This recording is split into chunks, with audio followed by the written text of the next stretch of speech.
Welcome to the 301 Colored Commentators, a monthly podcast series where two black men from the state of Maryland debate and give their hot takes on movies, professional wrestling, and TV shows. So have a listen, have a look-see, but nonetheless, enjoy. Hey, what's up, y'all?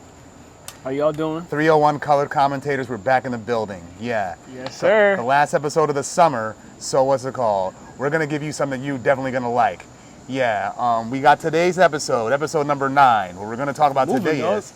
Yeah, we're moving. Yeah, just like the Jeffersons. Word. What's it called? We got Robin Hood, Prince of Thieves from 1991. Yes, We got sir. the infamous Bash at the Beach from 2000. Yeah, that pay-per-view. Mm-hmm. And lastly, we got Netflix series Black Mirror. Yeah, the Twilight Zone for the new millennium. Yeah, man. Yeah. Great show. Anthony, what you been up to, man? I actually been moving a little bit. Moving? Yeah, I went to the UK, dog. About it, tell us. Yeah, I went to visit my beautiful nieces, twin nieces. That was fun. And then I took a mini trip to Italy to kick it with my man Diddy, David, you know, our friend. Of course. That was good. Shout out to Medallia. Yeah, so it was good, you know, kicking it with family. It was real subtle and chill. Nice. You know, just good to get out of here, you know, Always. for a change. So, Always. And if you notice our setting, we're outside today, folks. Yeah, we decided to switch it up. Last day of summer, so we had to do something. we had to, because, you know, the next episode, we're back in the fall. Right, yeah. So that So- explains right now why he's so calm and I'm sweating like a snow cone in Phoenix. African, dog, this is light work. Light work for you. Yeah, light work. I'm African American. Word, man. What you been up to, though? What you been up to lately as I've been away, man? As you've been away, what I've been up to? Making more videos on my personal YouTube channel. Cool. Yeah, and doing more. I got back into doing more impressions as well too. I saw some of them, man. Yeah, because they've been showing the Die Hard trilogy like crazy on. Well, it's not even a trilogy. It's a quin. What's the word for a 5-part trilogy? Quintrilogy? Quinn or Sink. Well, yeah, maybe. I don't know. I don't know I either. don't know. I don't know either, but here's Could be the thing. Quinn or Sink, whatever it is. I don't know. I don't know either, but here's the thing. Only the first 3 Die Hards is all you need to pay attention to. Yeah, those are the goats. Those Yeah. are the goats. And also, movie I watched yesterday that I don't recommend any of you see, not even every white woman in America, Karen. Yeah, that was so horrible. It's not even so bad it's good. It's just that it would have been in better Wow. hands in a more capable black director. Like Word. Jordan Peele, Yeah. Ryan Coogler, Yeah. Tim Story. Hell, even what's-her-face, the chick that directed American Psycho, Marie Herron, I think her name is. I don't think I know. Mary Herron, it was a female, a white chick Yeah. that did it, but she would have done a way better job. It was that week, huh? It was so weak. It fit the title character played by Taryn Manning, who manages to play every despicable white woman possible, from 8 Mile to Orange is the New Black, and now this. Oh, She just really handed up. Okay. Really handed up. It's like, okay, it would be understandable if some black person in this film beat you down. Nah, I bet, dog. Well, thanks for the heads up. I will not be watching. Good.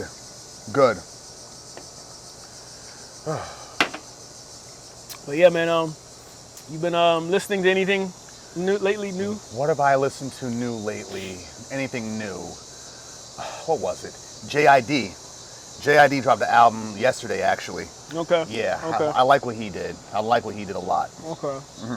Anything else old and new, or you know? Currently in my car's rotation is like 6 CDs, but all of them represent just indie hip-hop labels. Rhyme Sayers, Duck Down, QN5, even the now defunct Def Jux label. You know what I mean? Okay. That's what's up. That's what's Yeah, up. so I'm keeping it old school in my car for the time being. It's good to, man. I mean, as much as I talk about stuff that's current when I come on the show, Yeah. there's always something from the past in the rotation. Without the past, you can't look forward to the future. And the past stuff is always the best stuff. So People keep saying the 90s rap music was the best. yeah. I would say that, yeah, because we came up in that era. Yeah. I think 90s music in general was better. It's like the best era. 80s is up there too, I'd say. But 70s was the most experimental. Yeah. For sure. Well, I could. Yeah, people were not afraid to do things back then, including record labels. Yeah, for sure. But yeah, for me, same rotation, dog. I got Mariah the Scientist, I got my man Don Toliver on there. I listened to the new DJ Khaled. Oh, the God did? Yeah. The one where they got that Jay-Z verse on the title track? Yeah, everybody's hyped about it. It's a decent verse. Yeah, Albums, typical Khaled stuff. If you like Khaled stuff, it's cool. Compilation Yeah, record. exactly. Just artists, all the booming artists that are currently, in the game. He don't got the standard affair that like he usually has, like Kanye, Rick Ross, Lil Wayne. Kanye on there. Okay. Wayne is on there. Rick Ross is on there. Drake. So yeah, Drake, of course. Drake is on there. It's a cool album. I mean, He gets some of the up and coming booming artists up on his compilation, but he Yeah. always has certain mainstays up on there. Yeah. Ever since We Global and We the Best. Right. So yeah, I listened to that. I listened to Beyonce's album. It was actually pretty good. Yeah? Yeah. Beyonce's album's decent. I listened to that joint. I'll take your word. I heard it. I heard it somewhere, like at someone's place, and I actually enjoyed it. So yeah, it was good. I'm not knocking Beyonce. Just the only issue I have with one of her albums that they feel so overproduced. They got like 5 or 6 people on the same getting production credit on just one track. For me and Beyonce, I never actually go out of my way to listen to her albums because I'm gonna hear them anyway. Yeah. Because well, everybody's just yeah. gonna play them. So I literally have heard all her albums without me actually sitting down to listen to them. Yeah, every girl. I was actually one time going through the list. I'm like, I've heard this song. Yeah. Yeah. And in the last decade or so, right, like the girls in my office, right, Yeah. it's like I haven't had to hear a Beyonce album because I hear you girls quoting her all the time like she's your idol. It's just part of the hive, dog. Uh-huh. Yeah. Nah. Beyonce's dope though. She's tough. Beyonce had one of the best videos of all time. Of all time. Word to Easy. Yep. So yeah, I listened to that. Burna Boy's joint. He just dropped the album like last month, I think. That was good. Fireboy, DML, his joint was fire. It's a good album as well. Not just a clever name. So yeah, he's a Afrobeats artist. Oh yeah. So that was a good album. What else have I listened to lately? I think that's it. But the heaviest rotation is definitely The Scientist and Toliver. Got you. Yeah. It's, vibe out music and shit. Of course. So yeah, man. So yeah, let's jump into it. Any Okay. other events before we transition? Or you good? Football's back in another few weeks. Another 2 weeks. Yeah. So you Yeah. look out for our podcast too. Yeah, the VFL. We have an episode coming out this week regarding training camp and preseason. But we're coming real close to the real season. So we'll have a season preview in about a week, and then kick off every week. Every week we'll have an episode. So. Yep. Rams against the team with the God punter. Ha! Yeah. He's in deep shit now, I think. Mm-hmm. So, but yeah. Deep shit and floating up Schitt's Creek. Word. All right, let's get into it. Yeah. Okay, the first topic we're going to talk about today is Robin Hood, Prince of Thieves. Yeah, we both found out that we liked this movie when we were in 11th grade. When I told one of our mutual friends I was going to cut his heart out with a spoon, and it made him laugh because he got the reference. Word. Yeah, what's it called? Yeah, it was released in mid-June of 1991, directed by Kevin Reynolds, who also directed The Count of Monte Cristo, Waterworld, and the Samuel L. Jackson high school movie 187. That's a good movie. I'm on the fence about that. So no. The movie itself is, well, we're not going to talk about that, but the movie itself is, the cinematography is like that though. Okay, yeah. The cinematography is like that. The aerial views and whatnot, yeah. Shots but the of whole LA and stuff, or like everything. But it's dark, depressing. Yeah, so the storyline pessimistic. is weird, man. It's pessimistic. Yeah, Yeah. it's like anybody who wants to be a teacher, don't see that film. Exactly. But yeah. Okay. Back to Prince of Thieves. Back to the Prince of Thieves. Yeah. It stars Kevin Costner, Alan Rickman, may he rest in peace. He made that movie. No, really. Him and Morgan Freeman, they're the best actors. Exactly. They killed that movie. So What's it called? Mary Elizabeth Mastrantonio, Morgan Freeman, and Christian Slater. Yeah. Basically, it's a violent film, albeit with a PG-13 rating, but it reimagines Robin Hood as a spoiled rich kid who gets turned into a socially conscious rebel after fighting during the Crusades and being imprisoned in Jerusalem for 4 years. Yeah. Right? Yeah. After he escapes with the help of Morgan Freeman's character, a Moor named Azim, they travel back to England. Azim vows to stay with him until he can save his life. Yeah. They go to Robin's father's castle, which is destroyed, and he's dead. He's dead. Because of controversy surrounding... No, well, not because of controversy, because of the Sheriff of Nottingham, played beautifully by Alan Rickman, who hammed it up for this role. He's like the only Englishman in that joint, dog. Yeah, like Loki as the main actors. Right? As a main actor, yeah, he's one of the Yeah. only Englishmen, yeah. Yeah. And speaking of which, Kevin Costner infamously doesn't even try to do an English accent in this film. Doesn't at all. Doesn't at all. In fact, that had to be made fun of in that Robin Hood Right. Men in Tights movie with Carrie Ells. He's like, well, now why should the people listen to you? Unlike some other Robin Hood, I can speak with an English accent. That's a great parody, though. I love that movie. It's funny. That's funny. actually one of Rex's favorite movies. And Chappelle's in that joint too. Yeah. Low-key, I didn't even catch, like, yeah, he is. What else? Alan Rickman, though, his character as the Sheriff of Nottingham, he's the main villain in the film. And usually in Robin Hood stories, it's always Prince John who's the main villain, and the Sheriff of Nottingham is like his second. But here, the sheriff takes center stage. Exactly. That's very true. Yeah. Very, very true, actually. And they hold true to a lot of the Robin Hood myths, Robin Hood tropes. You rob from the rich, give to the poor. Yep. But yeah, I mean, this is set during like the 14 or 1500s. Yeah, so it's medieval England. Yep. Castles. The religion is very heavy here. Very, like, Anglo-Christian. And And there's racism too, especially with Morgan Freeman's character. Very It's much so. Subtle, but like innocent racism too. Yeah. Like the white girl that rolled up on him talking about, did God paint you? Yeah. Did God paint me? Right. I am sure he did. And then Why? and also when what's his name, Duncan realizes where he's from. Yeah. He's like, oh shit. Like those Moors. If Right. not for those Moors and their accursed God, Sir Robin would never have gone off. What kind of a name is Azim? English? Irish? Rolls upon him. Moorish. That was classic, yo. Funny. Yeah. What's it called? The sheriff wants to install himself as the king because Sir King Richard the Lionheart, he's away fighting the Crusades. Yeah. Leading by example. I'll give him that. Yeah. Yeah. Sean Connery, right? Sean Connery, as we see at the end of the film. And funny thing is, it was not even known that he was going to be in the film at all. No one talked about it. In fact, I didn't know till I saw it. Yeah. It's like, Sean Connery, weren't you just in Indiana Jones? Yeah, real talk. Yeah, it was right around that timeline. Like 2 years after, but still. Yeah, exactly. Yeah, but what's it called? This is before social media or internet could spoil anything. Right. Yeah. Right. So it was caught everybody by surprise. It did, definitely. But it was kind of, they may have mentioned this before. During the time, Sir King Richard had to be in his 30s, but Connery's clearly in his 60s. Yeah. And he's Scottish and still can't pull off no English accent.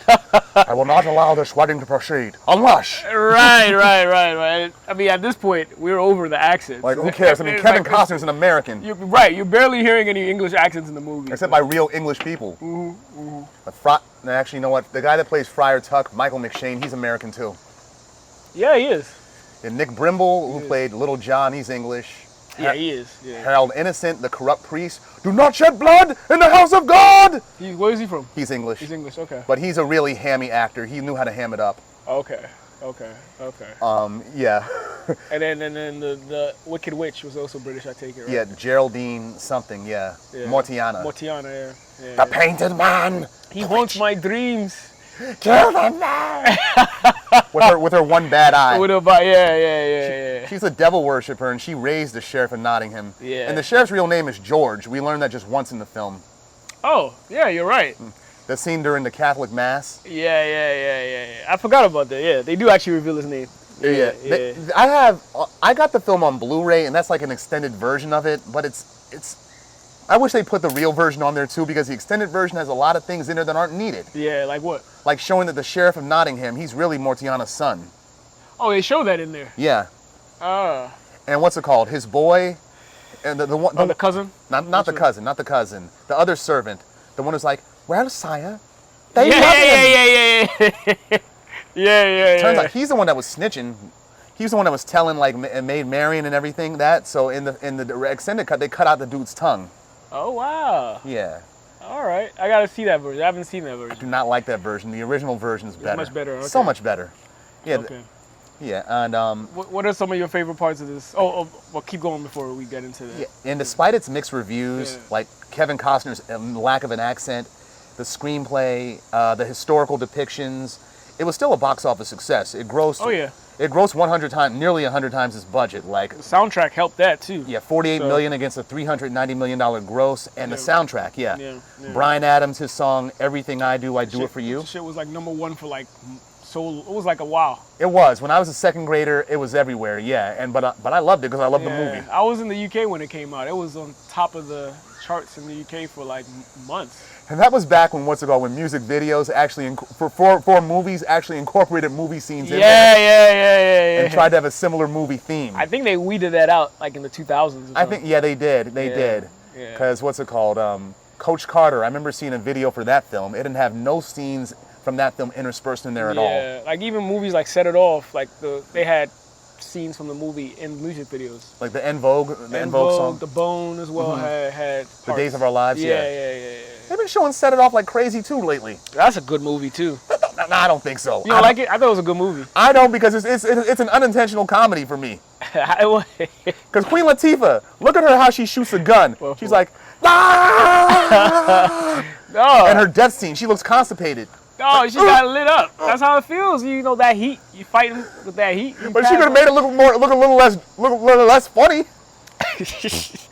Well, I like the movie, dog. It's a classic. I liked it when we saw it in middle school. As a grown man, I'm like, any bank robber movie that came after Heat, even the good ones took something from Heat. Fair play. Yeah, man. But keep going. Yeah, what's it called? What else I got? Brian Adams, and then what I got for this? Yeah, well, so you asked me some of my favorite scenes from this. Okay, anything involving the Sheriff of Nottingham. Bingo. I concur. Close that gate. He's so over the top. He's so hammy. Yeah, right? He is. Yeah, he is. Right here. Well, yes, I need a coaster. Oh, there you go. Yeah, because it's It'll stay up there. Yeah. There's more traction with the coaster. Yeah, as long as we don't hit the table. Is it crooked a little bit or not? A little bit, yeah. Let's do it this way. We're gonna have to edit this out. But, eventually, yeah. Yeah, but it's cool. Okay. Yeah. Okay. But yeah, anything with the sheriff. The Sheriff of Nottingham, yeah. Anything with him. Yeah, like the scene where he first encounters Loxley. Loxley, I'm gonna cut your heart out with a spoon. And it begins. Yeah, man. That was one, and then when he was doing his stitches was another funny one. Oh yeah, it's like, why a spoon, cousin? Why not an axe? Because it's dull, you twit, it'll hurt more. And make the stitches small. He even had his statue that was made in his likeness have stitches too. Yeah. He was that narcissistic. Yeah. Yeah, and then when Robin Hood robs all of his gold or whatever, he's like, wait a minute, let me see if I understand this. Robin Hood steals out of my pocket, forces me to hurt the public, and they love him for it? Well, that's just great! Cancel the welfare, no more scraps for the homeless, and call off Christmas! How do you call off Christmas? You can't call off Christmas. How do you do that, dog? The sheriff is funny as hell, man. The sheriff, and he must be a very quick pumper too with all the peasant girls that he's got coming upstairs. You, 10:30. You, 10:45. Bring a friend. Bring a friend, dog. Bring a friend?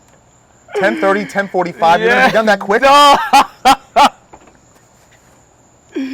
Quick sessions, dog. Very quick. You're a 1-minute man, Sheriff of Nottingham. And bring a friend, yo. And during the wedding, when he tries to after the marriage to Maid Marian, he tries to rape her, right? He's like, what is it? Oh, thank you. Yeah. He tries to put a pillow under her helmet, and she's like, right. She's like, what the fuck? You want me to be comfortable as you try to rape me? Right. And I think that was real on Mary Elizabeth and Mastrantonio's part. That was a real reaction. Like wait, what? Yeah. Seriously. And Alan Rickman, again, shout out to Die Hard again too, because what's it called? That was his first role. It was, huh? As Hans Gruber. His first American role, yeah. Okay. And what's it called? He was really good at that too. Killed it. Killed that joint. Yeah. Yippee-ki-yay, motherfucker. Oh man, shoot the glass. Anyway, So anything with Alan Rickman was good. Yeah. What about you? I also like his way the square off between Lil Jon and Robin when he whoops Robin's ass in the forest. Yeah. Yeah, that was pretty good. What do you think? Move faster. Right. Move faster. Right. When he tricks him, right? When he tricks little John into thinking that he was a brave lad. Exactly. Yeah. Up. Do you yield? I can't bloody swim. Yeah. Stop. Do you yield? Yes. Good. Now put your feet down. Yeah, pun intended, right? Yeah. What was it called? That was. It got him his respect and got him under his liege. Except for Will Scarlet, who was pissy with him the whole movie until we later find out why. Was a stepbrother or was a half-brother? Illegitimate younger half-brother. Okay. Yeah. And they alluded to that during the forest scene where they're having a party, when Robin's talking to Maid Marian about how, when he was a child, how he broke up his father's relationship with a peasant woman. Yeah. And that which we later learned was Will's mother. Yeah. I have a brother. Yeah. Man. That, and then I think the scene when they actually invade the forest with the Scotsman. Oh, not the Celts. The niggas were Irish. Irish, rather, right? Yeah. The scene where before they were like, am I yeah, they were Irish. Yeah. It's like, recruit the beasts that share our God. Animals? From the north. It's like, what? You mean Celts? Yeah. They drink the blood of the dead. Yeah. Yoke their strength. Yeah. Hired thugs. Perfect. Yeah. And they were hired thugs, because you see during the rampage in the forest, when Robin Hood starts dumping all the gold, they immediately forget why they're there and start going for the gold. Yeah. They look like some straight like Vikings. They look really, really barbaric. Yeah. But yeah, that was a good scene. That whole fight scene was good. Oh yeah, and Azim is like, Allah be merciful. He was shook. Yeah, he was shook too. To the trees! To the trees! Yeah. They burned down. You know, everything was made out of wood and straw, so everything got burnt down. And most of their numbers were either dead or captured, and some were left alive. Yeah. Like Robin was lucky to pass out in the hay or whatever. Otherwise, wherever he landed. Yeah, he would have been got. So, but that was good. The other scene where the training montage where he shows the merry men how to fight. What about all our children? The sheriff's taking all they got too. Yeah. Then by God, we take it back. Yeah. Yes. Yeah. Shows him how to shoot a bow and arrow. Exactly. Sword fight. Arrow. He was nice with that bow and arrow though. Oh, he was sick. The way he always like. Yeah. With the flowers out. Yep. And the scene at the end of the montage where he just fires a weapon. Yeah. The camera follows it and lands, boom, right dead center. The music there was so fucking good. These bug zappers have you jumping like shit. They got you stopping like shit, shaking the camera. No. It's good though. It's good. It's actually natural. It's natural. Yeah. But yeah, no doubt, dog. Yeah, that was a pretty interesting scene. What else? I'm trying to think. Even like the beginning, the escape was pretty cool when they were in Jerusalem. Oh yeah, that was cool. Yeah, Robin, he like, take my hand. Okay, fine, I'll take yours. I'll take his second. Right. This is English courage. I'm like, what's he about to do? All right. And I remember when I first saw it, the woman that used to babysit me, right, Miss Marie, was her name. I was watching it with her, and when she sees him pull the guy and like his hand chopped off, I remember she screamed. Ah! It scared her grandchild too. Yikes. I'm like, they don't even show the hand being severed. They just Yeah. Well, anyway, I guess at the time. Yeah. No, at the time they were still like what you call it, graphic movies. I don't know why she was. Well, anyway. This is PG-13 too, Yeah, but there was a lot of graphic things going on in here. Yeah, there was for sure. I thought even the sheriff getting cut on his cheek like that was pretty graphic. I was like, for damn. PG-13, yeah. Or even when he killed his cousin. Oh yeah, like he was comforting him at first, and then just puts a Spanish blade right all the way inside of him. Yeah. But at least I didn't use a spoon. It's good steel. Good steal. Yeah. Like everybody's looking at him like, this motherfucker just killed his own cousin and walks away like it's nothing. Real talk. But that's all right though. He came back 3 years later as top dollar in The Crow. Oh yeah. And in Nope recently.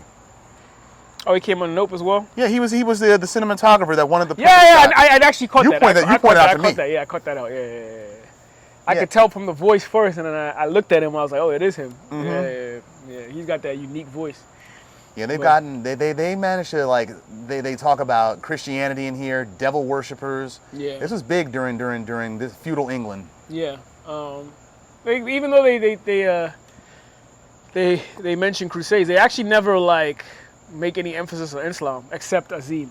He's the only one when he's praying, which is interesting. But yeah, I think that was interesting concept at the time. Also, And his friendship, Azim, how he strikes up a friendship with what's his face, Friar Tuck, who's a jolly drunk in this film. Man, you just love his beer, man. He loves his beer, yeah. And what's it called? He was against Azim trying to help Lil Jon's wife during her pregnancy. Oh yeah. Yeah, if she dies, that more whatever. Yeah. I'm not gonna be around when that more actually kills your wife, John. He was humbled by that though after, because he was able to deliver the child. But he still had a few backhanded remarks. Yeah, he did. Like, the Lord has taught me a fine lesson. Though I may think I am godly, I know I'm not worthy. Please. Azim doesn't forgive him. He's like, now, come my barbarian friend. Barbarian friend, dog. let us save each other's souls by opening a bottle of mead. I am not permitted. Okay, fine. You talk, I'll drink. I'll drink. Yeah. He was he was a classic Muslim, no drinking, whatever. Mm-hmm. But yeah. But what's it called? He still got with women that weren't his wife. Yasmin. Yes, Yasmin. Worth dying for. Yes, worth dying for, dog. And speaking of which, the catapult scene where near the end, where he asked Robin, is she worth it? Yeah, worth dying for? And the catapult, Will Scarlet hits it. Yeah, they cleared it. Fuck me, he cleared it. Yeah. Yeah, he did say fuck me. Yeah. Like I saw the editor one. He's like grimy. He cleared it or something like that. Mm-hmm. Yeah. Shout out to Mr. Robot. Yeah, for sure. He had a comeback with that. He did. Yeah, Mm-hmm. he did. Which I'm glad, because he was big in the 90s and faded away in obscurity. He was in one of the mob movies. I forget which one. Mobsters. Was it Mobsters? Where he played Lucky Luciano. Lucky Luciano, yeah. I mean, Mobsters got critically panned at the time of its release, and rightly so. Yeah. Because some things they showed during the rise of the Cosa Nostra weren't as accurate. I mean, yeah, Luciano and Meyer Lansky, played by that guy from Grey's Anatomy, yeah, they've been friends since they were in grade school. Benny Siegel was supposed to be Lansky's protector.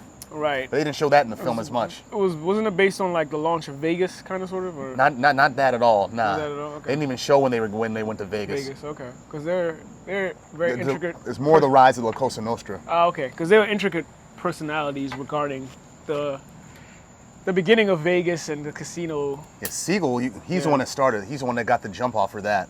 Okay. But he started skimming from the casinos, and then they gave the order to get rid of him. Got you. Lansky even participated in giving the order, and that was his oldest friend. I gotta rewatch that movie. It's been a while. Mobsters or the Benny Siegel joint, Bugsy? Both, actually. Yeah. Yeah. Because I think I watched them when I was a lot younger. I need to watch it with more of an adult perspective. Yeah, Mobsters, I got that at home. Okay. Yeah, so I'll let you borrow some time if you want. Yeah, definitely. Yeah. So. Yeah. Anything else from this movie? Anything else from? Shout out to Michael Kamen. He did a really good score for this film. So much so that score, part of it was used in Morgan Creek Productions. At the beginning? Yeah. Yeah. Even in the Ace Ventura movies, they were done by Morgan Creek Productions. So if you see the end, after the end of the credits, you hear the familiar Robin Hood theme. Themes, yeah. I generally still like this movie. It reminds me a lot of my boyhood. Childhood, boyhood and stuff. So it was a good movie when I was young. I liked it. I mean, it was definitely, looking at it as an adult, it could definitely have some strong critiques. The fact that there's barely any British people in an English movie, but... Was it even set in England? Right. Who knows? I need to check that out. The landscape kind of does look like either Ireland or England, one of those places. But also, what was I even about to say? I lost my train of thought. But also shoot. Outside of the fact that they weren't English actors or actresses. Forget what I was about to say. Do you have anything to say? I'll probably comment as I talk. Yeah, what's it called? They could have done more with. This would have worked a lot better if it was predominantly English, or if Kevin Costner made an effort to do an English accent. Exactly, like how the English people do really good American accents. Yeah, right. Yeah, it's like the English, they make an effort to do our accents, and they do them better than ours. Exactly. But yeah, I was saying they also, to some extent, remixed the story, so that could be critiqued. The fact that the main, like you said, the main villain is usually Prince John, yeah, instead of the sheriff. So, but I mean, outside of that, it was a good movie. I mean, it's a fun movie. Yeah, like I said, the sheriff made that movie fun. He made the movie. Yeah, he killed it. His scenes are closed down. Get some troops on here. Is it? And then after, My Lord Sheriff, that's your idea of a wedding? Shut up, you twit. when they actually get out, clear the gate, he beats the shit out of the gateman, dog. Yeah. Like, what are you looking at? Yeah, and his cape is exactly. torn. Torn. What a funny guy, man. Yeah, the sheriff. You join us or die. At the beginning. Oh yeah. Yeah. Loxley. Yeah. Yeah. Okay. You got anything else to say about the film? No, I think that's it for the most part. All right. Let's move on now. Next up, the Bash at the Beach 2000, the infamous Bash at the Beach 2000, which took place July 9th of 2000. The Bash at the Beach was the inaugural WCW pay-per-view event that always took place in June, from '94 to 2000.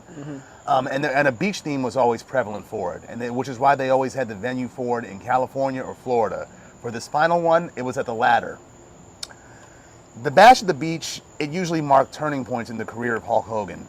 Yeah, the first Bash, he won the World Championship title from Ric Flair at the first Bash at the Beach, his very first WCW pay-per-view event. 94? 94. Okay. Yeah. The second one, 2 years later, was when he was revealed to be the third man and led to the creation of the NWO. And the third one, this one right here, where he had his infamous controversy with Vince Russo and was fired on air by him. I remember that. Well, I never watched this one until recently, so. Yeah, this is the last WCW event that I personally watched, because after what transpired here, particularly with Hogan and Vince Russo, made me like, okay, I'm checked out of WCW. You've officially gone to hell as far as I'm concerned. Yeah, for me, I had tuned out by then. I don't blame you. I wasn't watching wrestling when this came out, so I do not. Watching it was it was a tough watch for me, bro. There was some aspects of it that were good. I feel like, what match was it? There was one match that I liked a lot from this joint. I liked the Chronic match. That was okay. That was okay. I also liked what was it? The Booker T Canyon. Oh yeah. That was a good one. Yeah, Chris Canyon. At that point, his gimmick was trying to imitate DDP. R.I.P. to Chris Canyon, though. Yeah, Chris Canyon. Yeah, he was one of the gay first. Well, I don't know if he was the first gay, but he was. Pat Patterson was one of the first.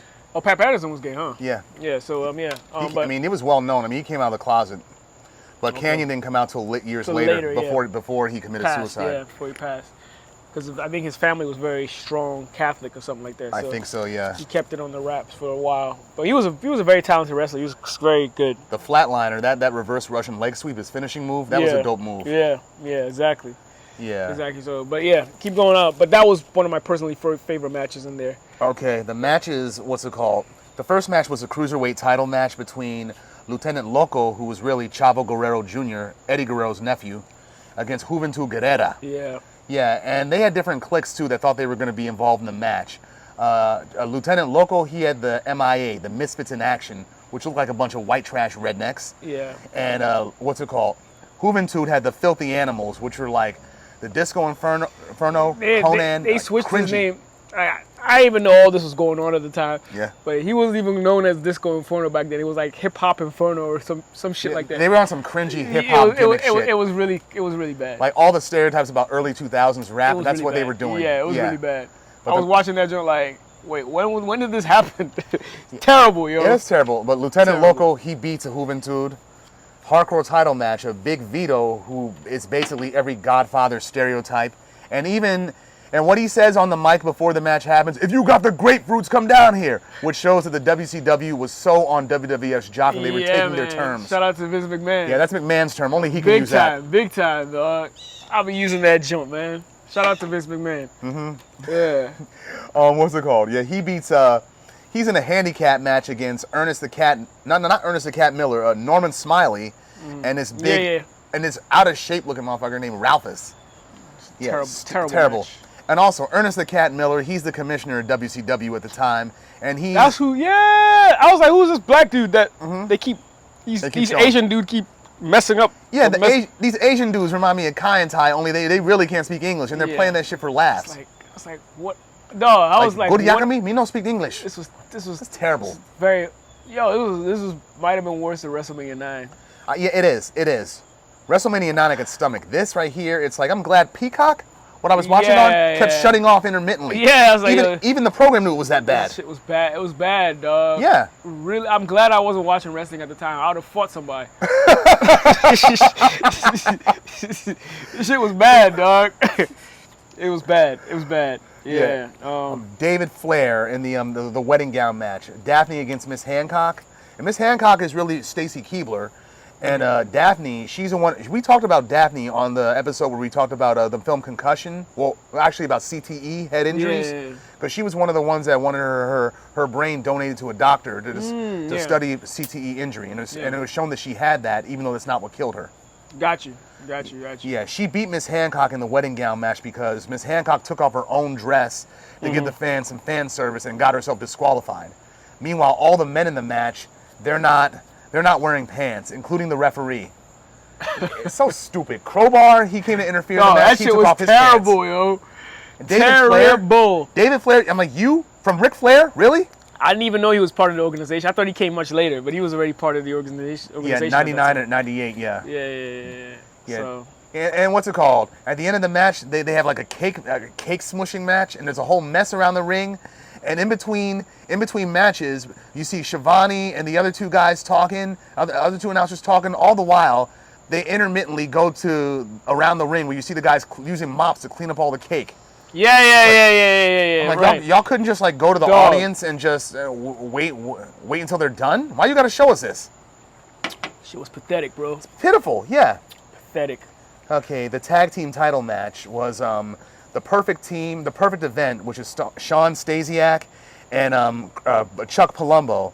And their theme music is a rip of Mr. Perfect from the WWF. I peeped it. Yeah. I peeped that. Yeah. That's another thing. WCW, they were stealing from people long before they were stealing from the WWF. Like Diamond Dallas Page, his theme music. Yeah, Nirvana. Yeah, Nirvana, Smells Like Teen Spirit. I'm surprised they weren't sued. Yeah, Chris Jericho, his was Even Flow by Pearl Jam. Yeah. But in all fairness, Kai and Tai from the WWF, even theirs sounded similar to what's it called? In certain parts, it sounded similar to Song 2 by Blur.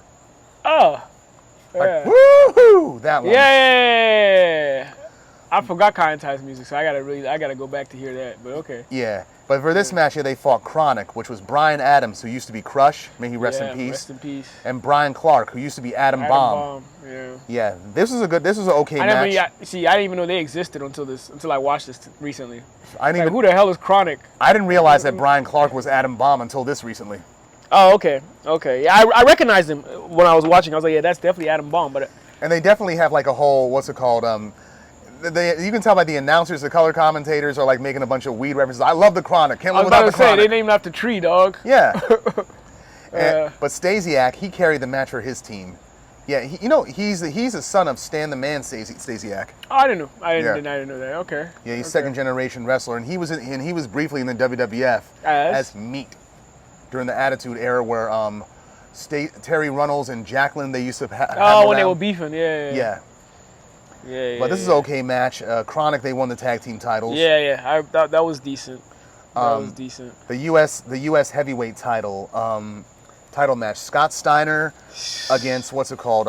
Mike Awesome. Unlimited muscles, man. Yeah, Scott Steiner. Big Papa Pump had that big ass rock. Bruh. That big ass rock. Yeah, muscles and muscles. He made the Ultimate Warrior look bad. Yeah. I don't even know what he was on, some like mega juice, dog. Cause he had to be, because the night it showed the night after he turned on his brother to join the NWO. Yeah. When we were ninth graders, I'll never forget this. The night after he turned the NWO, when he appeared on Nitro and had his hair dyed blonde and shortened. Yeah. And he had that white outfit on and his muscles were swollen. It's like, good God, did you take steroids right before this? Dog. There's no reason why a man could be standing without flexing and you can see every single artery in his body, dog, just poking out. That man's just. If he was taller, he could play Hulk. He could have, yeah. Yeah, man. Yeah, but he got disqualified from this match when he used a Steiner recliner, which had been previously banned. He used it twice during this event. Yeah. Oh, wow. Yeah, so he got disqualified, and right after, the Commissioner Miller stripped him of the U.S. title.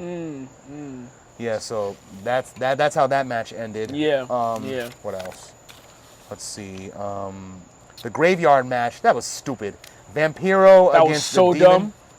Yeah, Vampiro So won the dumb. graveyard match because the Demon didn't even show up to the ring, and most of the match was pre-taped before at an outdoor location. Yeah. They like fought in like a swamp and shit. Yeah, silliness. Like, what the hell is this rubbish, dog? Yeah, the franchise. Terrible, dog. Franchise Terrible. Shane Douglas beat Buff Bagwell. Yeah. And then here's where we get to the controversy: the WCW World Heavyweight Championship title, right? Hogan against Jeff Jarrett, who was the champion. I'm trying to understand. Thank you, boss. I got your coffee, so I got you later. Yeah, for sure. And what's it called? Yeah. Hogan had not been seen for most of the event, right? Yeah. And Jeff Jarrett was wondering where the hell he was at too. Yeah. In fact, he interfered in certain matches. I forget whose. I think he interfered in the Scott Steiner match. Yeah, he did. Where he came out and just like hit him with the guitar. Yeah. He did. Yeah, but in this match, when it finally went down, the heavyweight championship match, Jeff Jarrett came down to the ring with Vince Russo, right? Yeah. And Vince Russo, he was one of the head writers in the WWF during the Attitude Era, right? Yeah. But He's like a Hall of Fame writer, right? him and Ed Ferrara, right? Yeah. And they left the WWF around in the summer of '99, around the time SmackDown debuted.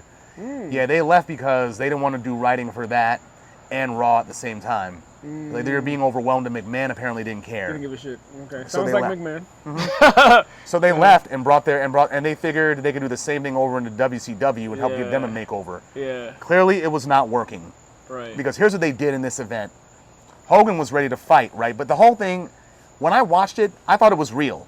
I thought what went down was real. I was gonna say, I give them kudos for that because you couldn't Good tell. acting. You can't tell if that was fake or real. I even had to verify from you if that was real. It was a work shoot, yeah. So it was good. I give Yeah. them props for that. However, there is some things that happened after this event, though, regarding that, but we'll get into that in a bit. Okay. Yeah, what happened was the match only lasted for like less than 90 seconds, Yeah. right? No one even grabbed each other. Yeah. Hogan comes in the ring ready to fight, and Jeff Jarrett just lays down.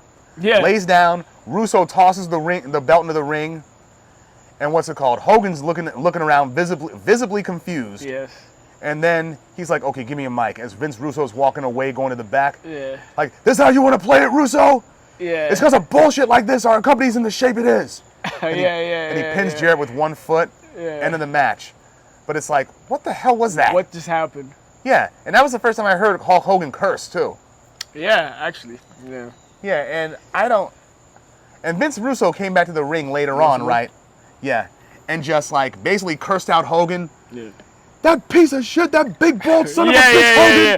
I was like, yo, is this real? Yeah, I mean Vince Russo coming down with that New I York. was thinking, I was like, yo, immediately I texted you. I was like, yo, this is the best part of the show. I thought it was real, dog. Yeah, when he cursed out Hogan, like, yeah. you big bald son of a bitch, with a full New York blowhard. Yes, dog. Yes, dog. Yeah, because what's it called? I'm doing it for the guys in the back, the guys that actually give a the shit. Booker T's and the Booker T's, the Chronics, yeah, all those guys. Yeah. I'm like, but later when I learned that was a work shoot, but here's the thing.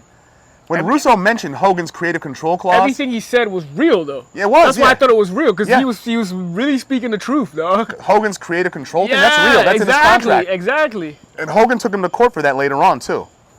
How would he? I don't understand how would he take him to court if That was part of the script. Yeah. Yeah. Was he not supposed to mention your contract or something? Exactly.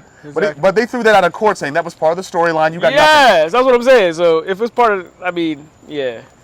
But Anyway, you know how I feel about Hogan, dog. yeah, but even this event though, it's like, what the hell were y'all trying to do? Right. The WWF, I mean, they have done work shoots in the past, like a year, like several months prior to that, like in the beginning of our junior year in high school, on an episode of Nitro. Yeah.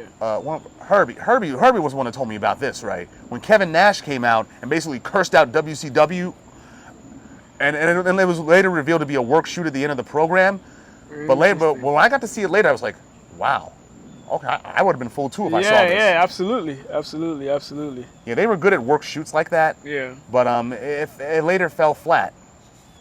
Yeah. As promised, though, as Russo promised, this was Hulk Hogan's last WCW appearance. Good riddance. Yeah. I mean, Hogan claims that the shoot promo from Russo was cut without his permission, something that Russo would have needed since Hogan had a creative control clause in his contract. And Hogan was legitimately angry with Russo and left WCW after that. And like we said moments before, that led to him filing a defamation of character lawsuit against Russo and the WCW's parent company, Turner Time Warner. Yeah. But in 2003, the whole lawsuit was dismissed because the charges were groundless and were just part of the wrestling storyline. Yeah, I'm like, I thank God this was the last Bash at the Beach. This is one of the last pay-per-view events. It was terrible. I can imagine, dog. They had less than 5,000 people in attendance. Wow. I mean, less than 6,000 people. My bad. That was terrible. And that's usually blackout in a sports event here. It wouldn't even be televised if it was that low. Yeah, man. And we said months ago about WCW's their death knell being the finger poke of doom, and it was. But this just shows everything that's happening afterwards. Yeah, it was just falling apart, man. Yeah. So how long soon after did Vince purchase them? Oh, it had to be 6 months later. This was July. Oh, it was real close. Okay. Yeah. It had to be 6 months later because I remember in January or February of 2001, that's when we started seeing the WCW and ECW people on Raw. Okay. I'm like, Vince bought out the competition. Okay. Yeah. But all that meant was he didn't have to try anymore. Precisely. Yeah, that's why I stopped watching. Yeah. There was no need to be competitive no more. Yeah. You bought out the competition. Yeah, I had lost it, but by this even I wasn't watching. They lost me, man. And the final match here was actually Booker T against Jeff Jarrett because Russo actually reversed the Jarrett Hogan win and gave the belt back to Jarrett. So Booker T, he beat him during the match. Yeah. But which was okay, but it was not a satisfying end to such a fucked up event. Yeah. But I'd say this, kudos to that because it helped propel Booker T's career. He became one of the big shots after that, from a decent household name to like a big household name. It helped propel him in that direction. Hulk Hogan, we coming for you, nigga. Yeah.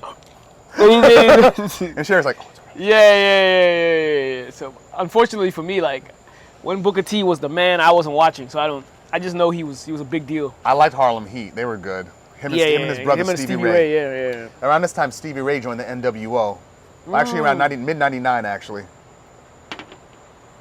Word. Yeah, but Booker became one of the big shots in WWF when they transitioned over. I remember when he wrestled Stone Cold Steve Austin in that like grocery store match. Okay. I saw that. At that point, I checked out of wrestling, but it was a good match. Sometimes I get highlights. It wasn't that good. It was just fun to see them fight each other in a grocery store. Yeah. But yeah, he became one of the main guys. Like he was one of the headliners after that. So big up to him after. I didn't even know that until like later when A&E had a special on him. Yeah. And I was like, oh, he became one of the prominent like big headliners and stuff. Right. So shout out to him. But yeah. This was this is probably the worst pay-per-view I've ever seen in my life. Yeah, I didn't watch any WCW pay-per-view events after this. I mean, they may have had some. They may have had a Starrcade, one last Starrcade, but I'm like, I didn't look at it. Yeah. So I didn't watch it when it was live and in that era. So I watched it obviously for this episode, and it was tough. Yeah, we needed a shitty pay-per-view event besides WrestleMania 9. Yeah, this was tough. I'm not even gonna lie. It was tough for him to watch. Yeah, and I remember it when I watched it, and it was like, even now, I was 17 when I watched it. I'm nearly 40 now, and even still, I'm like, it's still bad. What the hell? Yeah, but I'd say the Russo Hogan segment was well played because and the Russo experiment was done. I couldn't tell if it was real or fake even as an adult. So they did that well, but it was still a trash pay-per-view. Yeah. Man. WCW. The wrestling. Yeah, man. Who you think is the GOAT of WCW? Ric Flair. Straight up. Flair, not Sting. Flair. Yeah, Flair is the greatest WCW wrestler of all time. I agree. And he's been universally held as the greatest wrestler of all time. I believe he is. Not the best technical wrestler, but he's the greatest heel of all. Well, I don't know who's a better heel, him or Savage, because Savage was such a good heel in the 80s. I think Savage was a better heel than a face. They were so fun to watch, man. Yeah. Savage was especially his promos. The promos that they both... Yeah. WrestleMania 8, their match against each other, and the promos leading up to that. Yeah. Ric Flair... Killed it. The dirtiest player in the game. He killed it. And Macho Man's interview after the fact, or what's it called? He's like, and Mean Gene Okerlund instigating the whole thing. Randy Savage, what are you thinking? I mean, tell me, what are we supposed to think? What am I supposed to think? And just what are you thinking, brother? What are you thinking, brother? Well, the photograph's untrue. Untrue! Like he's constipated. Always, man. But dog, I could watch I could literally sit down and watch Savage's promos from 1986 to 1988 as a heel, and just I don't even need him in action. Just watch them promos, greatest of all time, dog. Even his NWO promos were funny. Like, what's it called? Dog. When he just be in the audience talking shit to Hogan. You, Hollywood, are not kicking me out of the NWO. I'm kicking you out, brother. Oh man, man, that's my favorite wrestler, man. So Mine too. shout out to Savage. Savage. But yeah, it's between him and Flair as the greatest heel of all time for me, because them is. Flair's just dope with mind games. And Yes, and his lifestyle was gangster. So that's why rappers love him now. Yeah, exactly. Especially Southern rappers. Exactly. I see he just released his new strain of weed. Like Ric Flair drip. That's what it called. Ric Flair drip. Funny shit, man. Yeah. I got the best attitude. I get all the best girls. I'm like, I hate using the word swagger, but Ric Flair, he has it in spades. 100, dog. Yeah, I like Flair. That's why my fantasy football teams are named after him, one way or the other. Nature Boys. Dog. Always. That's my guy, man. Ric Flair. I fuck with Ric Flair. I want to meet him. He's that dude, dog. He's that dude, dog. Rappers, wrestlers, yeah, they love Ric Flair. I mean, yeah, I did say rappers. Yeah, rappers do love him. And athletes. Athletes, that's what I meant, athletes. Yeah, athletes love him too. Yeah. And remember his theme music in the WWF, the 2001 Space Odyssey joint. Dun, dun, dun. Yeah. Oh, man. That didn't scare me as much as the other ones did. Hey, calm down. It's just a bug zapper, dog. It ain't a gunshot.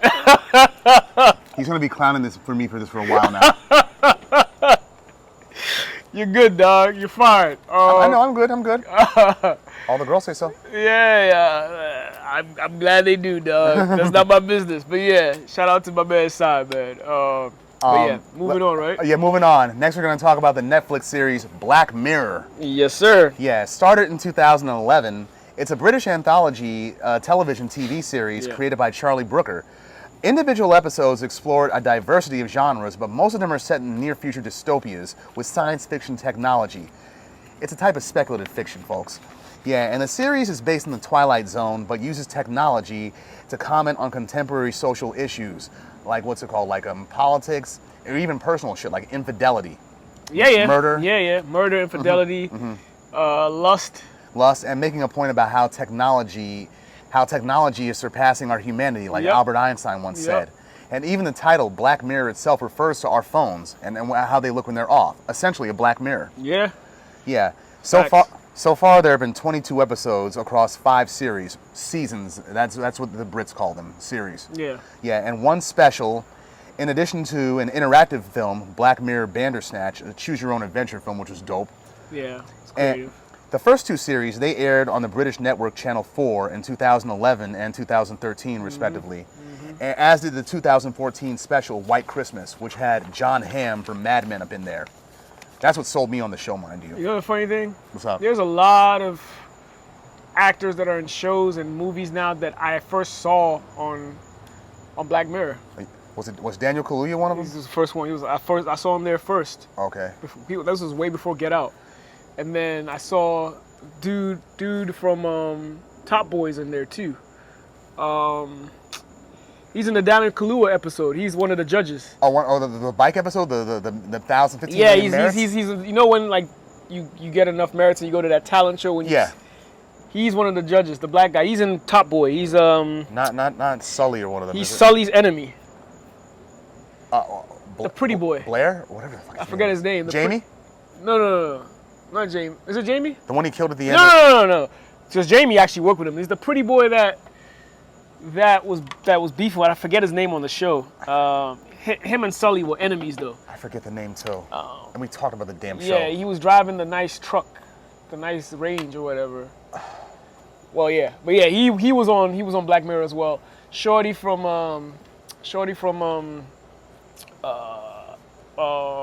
Black Panther's on there too. His Letitia sister. Wright, yeah, she was on the the Black Museum the episode. Black Museum joint. Yeah. So like, there's a lot of people. A lot of British that, like, actors yeah, that became the prominence later on. Exactly, were Yeah. on there for like so. And what that dude that's gonna play Adam Warlock in the next Guardians of the Galaxy film, right? Yeah. Thomas Poughton, I think his name is. I forget his name. He was in the Bandersnatch episode. He was the one with glasses. He was the video game prodigy. Which one's the Bandersnatch? Which the Choose Your Own Adventure one. Oh yeah. Okay. He's the one that gave that whole rant about LSD and how Pac-Man is really program and control. Yeah, I remember that. Yeah. Yeah, another thing about Black Mirror, okay, yeah, the show then moved to Netflix after it got done with Channel 4, and it's been there ever since. The 3 further seasons aired in 2016, 2017, and 2019. A 6th series, that's been greenlit, and it's been in production since last month. Okay, when is this scheduled to drop? This show, like, no joke, is like my top 5 Netflix, all time. Even if it's just one episode that's new, it's like if I know it's up there, it's like I'm gonna watch. Yeah, it's usually good. it's easily in my top 5 alongside like Stranger Things, Ozarks, Yeah, Narcos. It was you and my second oldest niece that put me onto this show. Yeah, it's great. It's like, great. It's like you'll like it. It's that intelligent Twilight Zone especially twisty if like shit. you're into that like sci-fi and nerdy intelligence, forecasting human nature down the line with technology and shit like that. It's good. Yeah, it's a like really good show. This, like things like Westworld, they really comment on that kind of stuff. Although Westworld, Did you see the latest season? bro, I'm stuck on season 2. I keep falling asleep. Season 2 was the best season, I thought. So I gotta rewatch it. I enjoyed season 1. I just couldn't get past like episode 4 of season. I kept falling asleep. I watched the shit like 6 times. I kept sleeping, dog. So The thing about Westworld is Tessa Thompson. Her character is Charlotte Hale. shout out to her too. I hate Charlotte Hale, but I would still get with her. I mean, Like I hate her she character. don't like guys, dog. Well, right, for now. She don't like guys. For now. Well, I don't know. I ain't talking about Tessa Thompson. I'm talking about her character. Oh, I'm talking about Tessa. She. I know she's with Monet. I don't know if they still are, but they used to be. So, but yeah, Tessa's cute. So I don't blame you. And she's good at having portraying roles where she has like a go fuck yourself attitude. Right? Yeah, right. like that's how she was in Creed initially with Donnie. Right. When he was just asking her to turn her music down. Who are you taking? Tessa or Monet? Tessa. I got Monet, but Tessa's cute. I prefer Monet, but Tessa's cute. And she was on an episode of Heroes back in 2010. That's when I first learned of her. Oh, Tessa Thompson? Yeah, she played an invisible girl named Becky. I'm like, that's Becky with a good hair. Word. You know what show I need to get on properly? What's that? The Boys. Yeah, I've been telling everybody that. Yeah, I need to fuck with it. Well, how many seasons in? 4? 3. 3. Okay, I could get with it. And there's a scene I show everybody that comes over to my house from season 3, the first episode of season 3. Like, if you ain't seen The Boys, this is what you're in for. Yeah. Yeah, it's like, yeah, there's more. There's humor, dark humor. That's what I heard. I fuck with that, so I definitely gotta check it out. Basically, anybody who doesn't like the superhero genre, or if you do like it, it takes a colossal shit on it, and it is funny how it does it. Colossal shit. Word. Yeah. Okay. So, do you have? Are you still going through? Yeah, I'm still going through. Okay, Yeah. Okay. So. Yeah, a lot of the recurring themes on Black Mirror involve what's it called, data privacy and surveillance, virtual reality, individualism, consumerism, and many of the episodes, like The Twilight Zone, have plot twists. Yeah. It can be seen to demonstrate like a negative view of scientific and technological advancement. And in many of the episodes, they end on a pessimistic note. There's only like 2 or 3 happy episodes.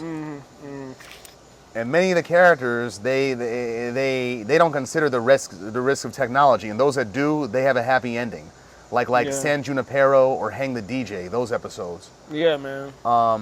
And one song that's been playing all throughout the series is "Anyone Who Knows What Love Is Will Understand" by R&B singer Irma Thomas. That was a hit song for her back in 1964, and it recurs all throughout Black Mirror, as it first appeared in the Daniel Kaluuya episode, 15 Million Merits. Yeah, the song is about a woman who stays in a relationship with a man despite his bad behavior. Kind of mirrors our phones. The one-sided relationship we got with our phones. Facts. Yeah. Um. Okay, Okay. let's talk about what we like. What are some of the most realistic episodes that are applicable or potentially applicable to today's world? The most realistic episodes. Yeah. Realistic. It's not necessarily what would occur in the episode, but the thematics really. Like the Star Trek episode, USS Callister. Right. I remember that. That's another one where there's a character in there that appears in a show later on. I saw her first on that. You watched there's an HBO show, an English show, I forget what it's called, but she's from Ghana. But she's in that episode, the black girl in that show. Oh yeah, the one who's really snide. Yeah, she's actually in a show on HBO. I forget what it's called. It's a good show too. Not Wild as fuck, but it's a good show. Billions? No, it's is it the evil? I forget. It's one of those it's like a sentence. Like a psychological thriller? No, it's like a sentence name, but it's based on rape. Like a girl that was raped, and just kind of living a hippie style life in the UK. Fuck, I forgot what it's called, and it's eating me up that I don't remember the name. I can't recall it neither. Yeah, I'll get it for you in a second, but keep going. What's it called? I was saying, the USS Callister episode, the Star Trek parody episode, right? Which was a fun episode to watch, and I kind of empathized with the main character played by Jesse Plemons, who played Todd Alquist on Breaking Bad. Yeah, I kind of empathized with the character at first until I started seeing what he was really doing. I mean, yeah, it's one thing that you feel that, that you're not being recognized enough in the company, but the lengths to which you'll go just to feel big about yourself, even within the confines of your own apartment, it's just creepy. It's a creepy sense of entitlement. Right. Of that character. No, I hear you. Yeah, and more often than not, like I said, when I talked about the film Karen earlier in this episode, right, we usually think Karen applies to white women. No, it can apply to white men too. Yeah. And this character, Ken or Chad. Or Chad. In this episode, I mean, the main character, he's emblematic of that. Yeah. Yeah, and that's an endemic that's been going on in the real world. Word. Other ones are like Hang the DJ. That's one of my favorite episodes. The dating app episode. Yeah, that's a good one. That's a good one. That's a good one. That's definitely a good one. And another one I like was the social media likes. When your socioeconomic, your socioeconomic status is based on likes. Yeah. That is very realistic in some aspects. It is, How people perceive social media now. Bryce Dallas Howard, she was the main character on that one. The show I was talking about was called I May Destroy You. Oh, I've seen the promos for that. Never watched it. The black girl was in the Star Trek episode. Yeah, I remember her in there. Yeah. Another one that I liked is the one where this dude is being chased to be killed and everybody just has their camera out. The lady's being chased to be killed. Yeah, that's White Bear. That one, White Bear. That is realistic as fuck. This happening today. Yeah, people don't even help you. They just have their cameras out. They just have their cameras out when people are fighting, when there's a shootout, people just have their cameras out. And at first we're like, wait a minute, hold up. Yeah, this does happen, but what is going on here? Right. We find out what's going on. Right. But it still plays into the whole theme of it, though. Like the whole amusement park being like a torture sentence for this woman. Exactly. Yeah. Exactly. And everybody can come in to watch. It's like you make profit off her torture. Exactly. That's why they say the show is dystopian, because it twisted shit like that. Right. Even the very first episode is fucking twisted. Oh yeah. Where the prime minister has to smash a pig. The pig, dog. The national anthem. You know the funny thing? That's not too far fetched. If like the English were to lose their minds, I could see some shit like that realistically. Because they are wild with their politics, dog. England is wild with their politics. So I could definitely see that happening if they lose their shit. But yeah, that's definitely a good one. The one with the military, where like they see beasts or something like that. Oh yeah, where they're hallucinating as part of their part of their training exercise. Yeah, and that kind of speaks to like similar how they train soldiers. Yeah, and like similar to like the war in Afghanistan, and like that's how they see a lot of the civilians there. SEAL training too. Yeah, so like dehumanizing your soldiers. There you go. So yeah, that's another. That's why I love the show, though. This was my top 5. The concepts are so like real. And even the narrative format too. Like what sold me on the show. I mean, White Bear was cool, but White Christmas, the first special they had, the three interconnected story narrative format of that. Yeah. Is that the one with the? No, that's not the cookie. one. Okay, yeah. Where they create like a digital copy of your head. Yeah, exactly. And has exactly. to run your home like a smart home. Yeah, that's exactly. a realistic thing too. Yeah, exactly. You don't have to tell me twice. I work in the field where I see stuff close to that. Oh yeah. So. And John Hamm from Mad Men, he really held that episode together. That was a fun episode to watch. Yeah. Absolutely, man. Even the one with the dogs, the machine dogs. Archangel, I think it was called. Yeah. Like, I saw some shit recently where like they had these drone soldiers that moved, could do backflips and shit. And I'm like, that reminded me of Black Mirror immediately. The dog episode. They even do like certain throwbacks too, like San Junipero. Thinking that takes place in the 80s. That was a good one. I remember that one. But it's actually a lesbian love story. Yeah. Where between two old women in a digital environment where they're like digital versions of their younger selves. Yeah, that was a good one. I remember that episode. That was a good episode. Yeah. Yeah. I see Lost Boys references in there. Yes. It's peaceful. It's like if and I like how the end of the episode ends. It's like the woman wants to be buried with her husband and their daughter. Yeah. But her mind will live on in San Junipero. Yeah. It's heaven. No. Digital heaven. Yeah, man. Was it you that found some shit talking about they're about to do another Lost Boys or a remake or some shit? Or was that Willow? Willow, they're trying to do they're trying to reboot a series of Willow. With the same people. Well, except for Val Kilmer. He's on his way out. Yeah. Sadly. Based on what I saw in Top Gun Maverick, he's on his way out. They're about to make another one, I heard. Another Willow, you said, or another Top Gun? Based on the success of this one, it grossed over $1 billion worldwide. Yeah, so they're about to. I just saw they trying to make another one. I'm not. You know, I still haven't seen this one. I heard it's good though. It's a good action flick for its time, but it takes too much from the original. It takes too many cues from the original. Okay. Even down to the opening sequence, which is damn near reproduced frame by frame. Damn, that was vicious. The Highway to the Danger Zone was sick. Yeah, but what's it called? And you know what was sicker in the original Top Gun? The call signs, the code names for the pilots were even better. Yeah. In this one, they're just two. Okay, Phoenix, Bob, Renegade. Oh shit. Iceman and Slider. Yeah. Maverick and Goose. Exactly. Those gangster. Hollywood, Wolfman. Yeah. Chipper and Sundown. Yeah. Cougar and Merlin. Hell, Viper and Jester. Those were dope. Those were ill names. Dope, man. And Viper. That nigga didn't play. Yeah. He beat Maverick and Iceman. Yeah. Because that's a classic movie. That's a classic film, of my childhood, dog. For real. But it's kind of on par with Rocky. How you're sitting there in your living room pantomiming all the Rocky moves. With Top Gun, you're trying to like imitate all the flight maneuvers that Maverick or Iceman would take. I was just talking to Diddy about that, dog. Rocky's one of the greatest movie series ever made. Oh hell yeah! Describing like an honest man. It doesn't get any better than that movie. Just the different sequences and the in his life, evolution in his life. It's so good. And how he ends up right back. That's the best thing Stallone ever did. And how he ends up right back where he started, but he's content. Yeah, he grows content with it. It speaks about an honest man as well as it can. Yeah, Rocky is an honest dude, man. Yeah, he may not always make the right decision, but and that's life. Simple, honest real. Man. Yeah, it's like that's like the relationships he has. He's not a dick. Yeah, like even like little like there's so many. Anyway, we're not even talking about Rocky, but like there's so many details in that show, in that movie, or like series that like every time I watch it as an adult, I appreciate it more because like you can relate to a lot of it as a man. So, but yeah. But back to Black Mirror though. Yeah. They're as they can have some happy episodes, right? But most of them are very dark and depressing. Like the crocodile episode. I'm trying to remember what happens with that one. Where everybody has like cameras for eyes. Oh yeah. And a lady committed a crime, right? And she killed a baby to keep the baby from seeing it. Yeah. But the baby was blind. They revealed the baby didn't see. Couldn't see nothing. Yeah. That was a good one. I'm like, wow. So demented, but that was a good one. That was a good one. Yeah.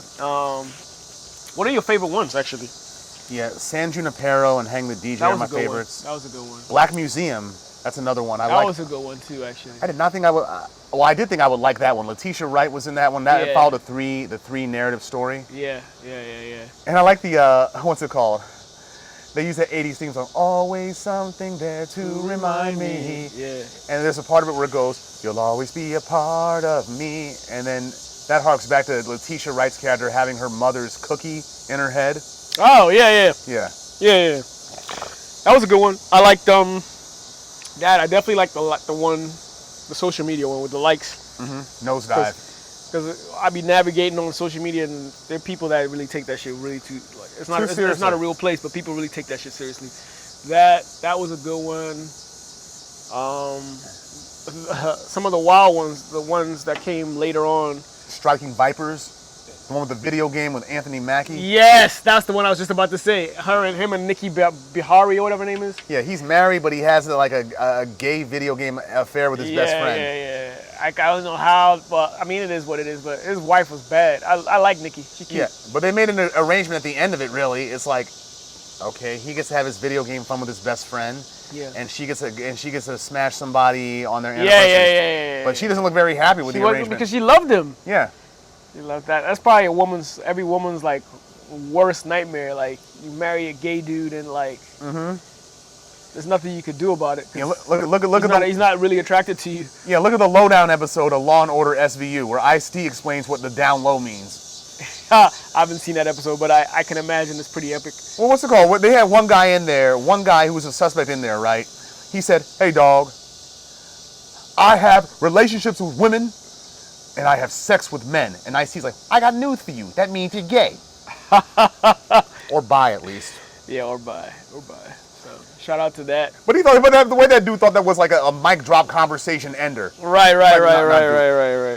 It's all good, man. To each his own. It's just, I know. I just know, like, it must feel like terrible if you're married to like a gay guy and like you come to the realization that he's not really attracted to you in that light. If he's bi, that's different. But yeah, if he's like gay, it's interesting.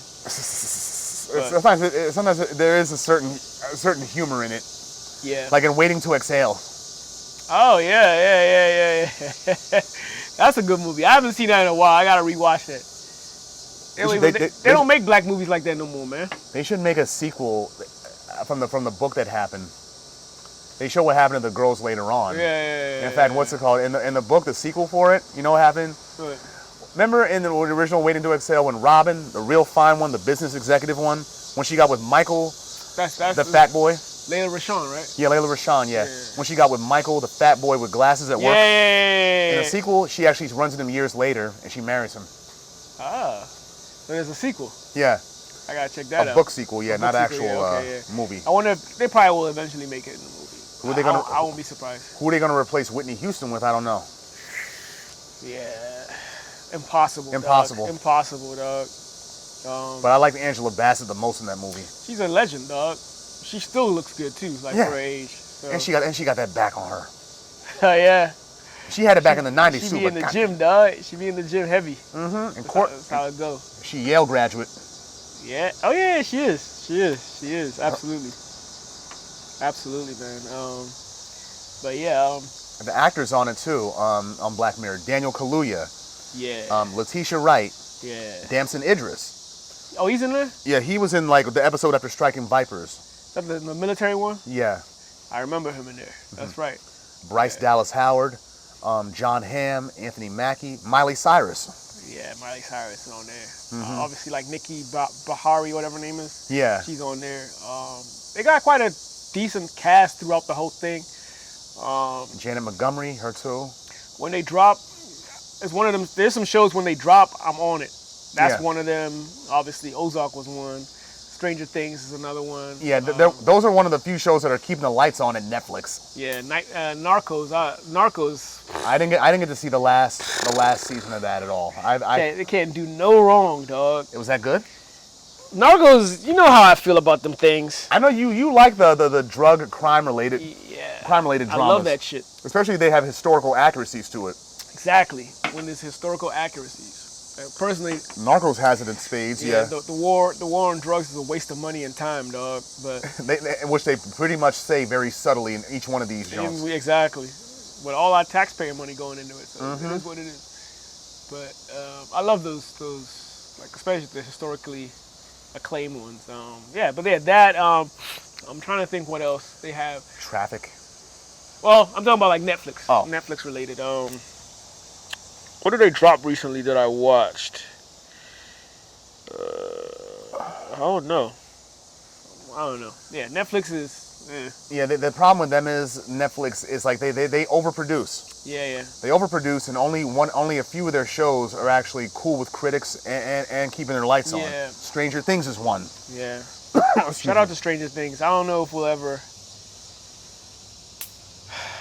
talk about that, but the last season was great. I loved it, man. The last 2 episodes were like movies. My favorite from the 2 last, they broke up, was the Billy joint, the episode for Max. Oh yeah. That's still my favorite episode. Oh, she gets broken a little bit, but the Running Up the Hill joint where they use that song to get her back down to earth. That's my favorite episode, dog. Like Running Up the Hill. Who thought to use that? And that got Kate Bush a lot more. That got her a lot more royalty checks now. That song was on my playlist. We old enough. So. Yeah, we remember that song. Yeah, so I remember that was on my playlist on Spotify. So I'm glad they used that one and not her version of Wuthering Heights. She had the original version, but she sounded too high pitched and looked like a damn bird in the video. Yeah. Pat Benatar's version of that song was better. Yeah. And also Master of the Puppets by Metallica, which they had Eddie Munson, the character Eddie Munson played. Shout out to Eddie. I don't know if anybody's watched it, but rest in peace, dog. Yeah. The actor that did that made it classic. Yeah, dog. And shout out to Doja Cat for shooting your shot. Metallica, you got some royalty checks now too. Really, word. And that's gonna start a trend now. Like what's it called? Like not has-been or old 80s stars or whatever, but take one of their old songs from back then, play it on a popular show. Yeah. It's a win-win. Another thing that elevates those things is TikTok. Yeah. TikTok does that really well too. Like some of the old 80s classics. People lip syncing them on TikTok. Yeah. Or even like just have them playing in the background for whatever they were doing. Right. I'm like, oh shit, they don't even know what the historical aspect of the song. But it's introduced to a new generation. Yeah. I'm glad to see that. Yeah. I'm glad it makes them check out what else is old too that they might like. Right. Exactly. I mean, that didn't scare me. It was loud as hell though, but yeah, I feel you. You're used to it now. I'm used to it now, yeah. Or is it the drink that's kind of calmed you down a little bit? Maybe not. You never know. No, you won't. Yeah. First of all, they don't gotta know what's in your cups, so it's cool. Water. Yeah. Word. But yeah, if you guys haven't seen Black Mirror, I encourage you to watch. It's one of the better shows on Netflix. It is, yes, I do. In fact, I personally, I would start you off with what's called White Christmas, just so you can see how twisted the episodes are. Yeah, and make you think. Yeah, for sure. Because it definitely is very thought-provoking, and whenever they come out with Series 6, we're going to be right up on that. Yeah, whenever that drops. It's been a minute. Yeah, I mean, like we said before, they started filming for it last month, but come on, drop it. I need something. Exactly. I mean, what's it called? All my thought-provoking, emotional shit just went off the air. Like, This Is Us? That's gone. Almost filled to the top. Yes, sir. Please. Yeah. Thank you. Sure. Yeah, man. I need to watch Peaky Blinders. Everybody tells me it's good. I heard what's it called? Speaking of Peaky Blinders, I heard a rap song recently called a Peaky Blinders remix featuring Sean Price, may he rest in peace, and Rob Kelly, an Irish rapper. And Price, he said he has a line in the song. The beat's dope. It sounds like something that British boom bap, right? But Price, he has a lyric where he goes, Sylvester Stallone, invest in the chrome. First blood from the first slug gets rest in your dome. Pete. Rambo. Okay. Yeah. But we got a little off tangent. Yeah, we did go off tangent. Yeah. Yes. Any further Black Mirror references? What was it? The Black Museum episode was full of past references to Black Mirror episodes, which shows that they're not as anthological as we think they are. They're all somewhat connected. Yeah, they take place in the same universe. Some of the episodes do. Yeah. In fact, we can thank Spider-Man No Way Home for that, for basically popularizing the ideas that movies are their own dimensions. Right. Yeah. It's true story. Story. Although we really got Arnold to thank for that, really. Last action hero. Yeah, I forgot. That's actually where kind of that concept. That's where it pioneered. Yeah, that concept kind of pioneered. Yeah. It pioneered there, but what's it called? Spider-Man popularized it. Yeah. I forgot about that. That's throwback. Yeah, for sure. All you and Toto can go back to the land of Oz. Good one. Good impersonation, bro. But Yeah.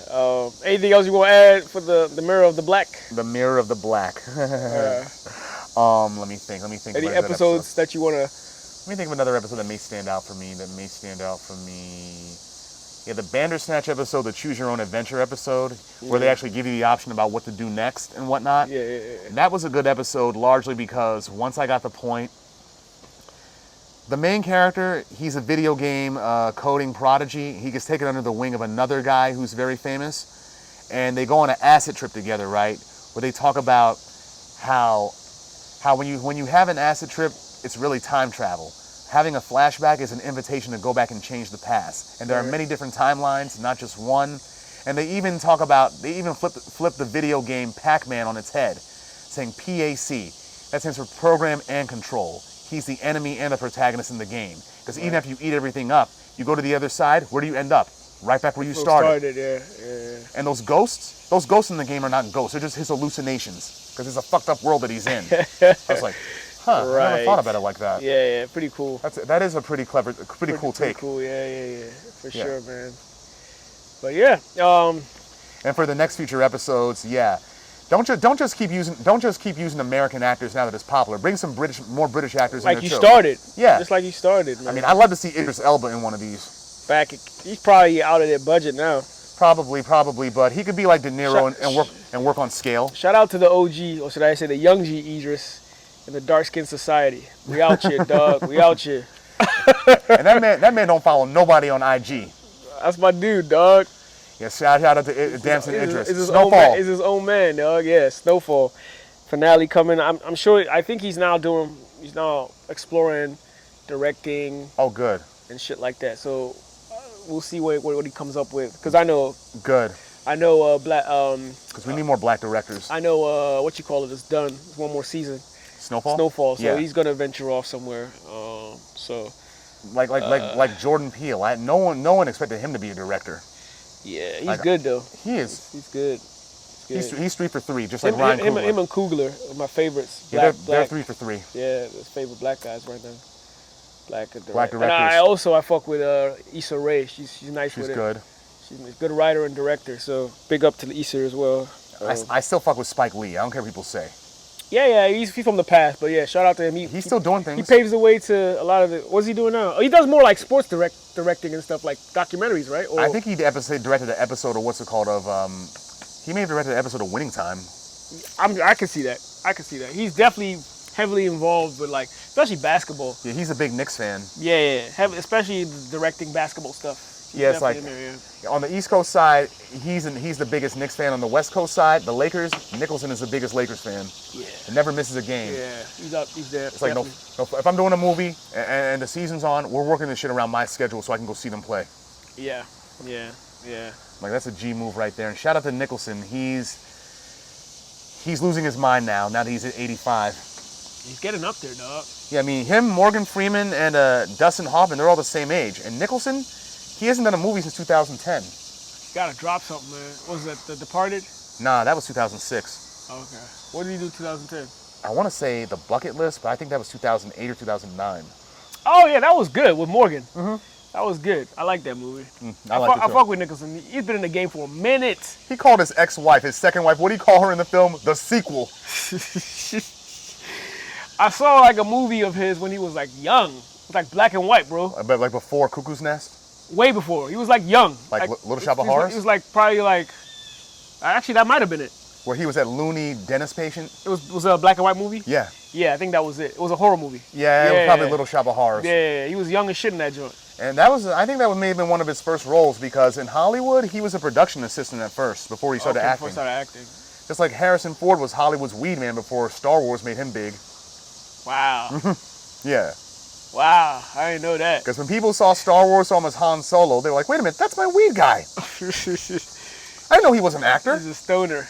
Shout out to him. But yeah, he was. I mean, during Star Wars, him and Carrie Fisher, Princess Leia, got together every weekend. I heard. Smoked and banged. I heard. Like, good for you. Yeah, they was on their hippie flow. Shout out to them. Rest in peace to her. Mm-hmm. And her mother. Yeah. Died days apart. Oh, yeah, that's right. I remember that. And Harrison, a couple years ago. And shout out to Harrison Ford. If you're really going to do a fifth Indiana Jones film and you're 80, good for you. Is he thinking about it? Huh? Is he thinking about doing that? I don't know, but if he is and he can actually do it, I'll give him props. Yeah, for sure. For sure, man. Harrison Ford. Yeah, man. Anyway. Yeah, that's what we got for Black Mirror, and I think, we're pretty much finished. Yeah, do you want to throw in any shout-outs or any...